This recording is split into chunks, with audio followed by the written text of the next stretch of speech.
This government has really made net zero one of the cornerstones of what it wants to achieve. Transport as the main source of emissions now, the biggest sector now that energy has reduced, really needs to play its part. And if we don't do stuff about road transport, cars and vans, then we won't achieve net zero.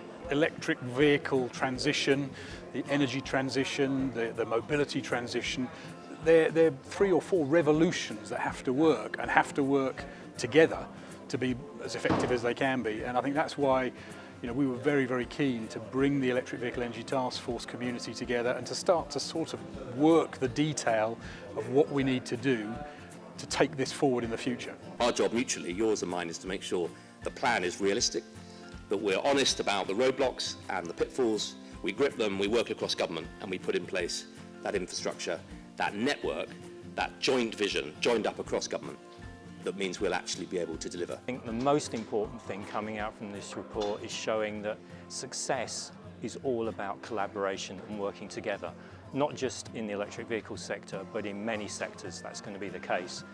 But we also need to appreciate that smart charging is going to be difficult. It's a hard thing to do.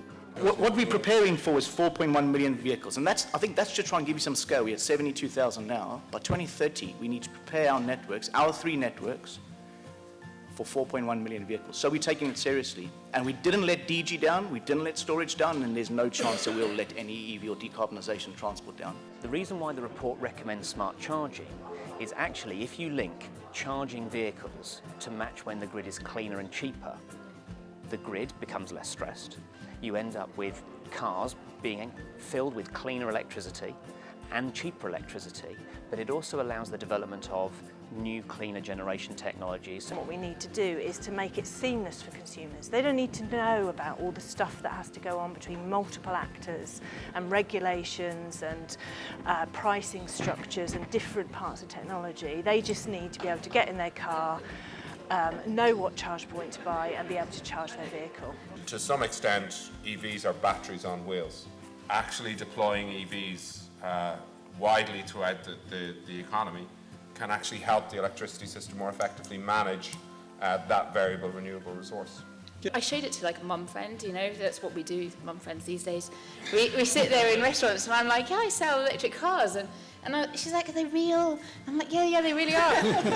The important thing actually here is that we let customers be in control with their pricing and their energy tariffs so that they can fill up when it's lots of renewable energy and they can fill up their car when it's inexpensive and green. At the moment, we've got 98% of the motoring public driving around in combustion cars. We've simply got to get them out of them as quick as we can do and get them onto a more sustainable, greener, cleaner transport. I don't want Britain to be the dumping ground of those cars that the rest of Europe has decided it's not going to take. So we've got to be there in the forefront rather than in the other direction. What's absolutely clear is that this is a really, really urgent agenda. We've got a graph in the report that shows that, at the latest, we need to get stuff done by 2025. Actually, that's being really generous. Most of the things that we're talking about have got a 2-year lead time at most. So we need to move, and we need to move fast.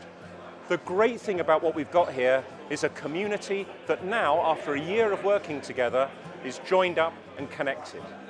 Going from words to action, that's where the game's at. That's what we've got to crack on with.